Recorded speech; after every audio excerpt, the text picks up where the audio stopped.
NBI na siya si Guo Huaping, isang Chinese national na pumasok dito noong 2003.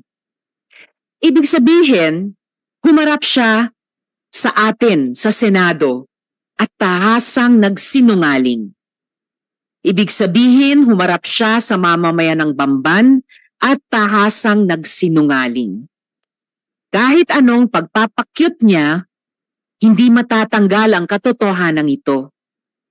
This is why yung tila celebrity treatment sa kanya ay di katanggap-tanggap. Huwag po tayong papabola.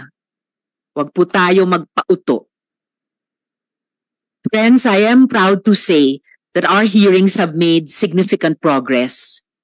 Maliban sa proklamasyon ng presidente sa pag-ban ng Pogo, naiuwi na din sa Pilipinas si Alice Guo para harapin ang mga naiwan nating mga tanong para sa kanya.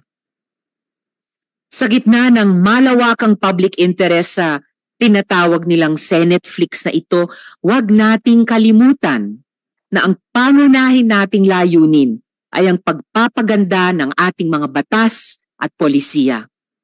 Nakikita na natin ang mga gaps sa ating mga polisiya sa birth registration, border control, cyber fraud at iba pa.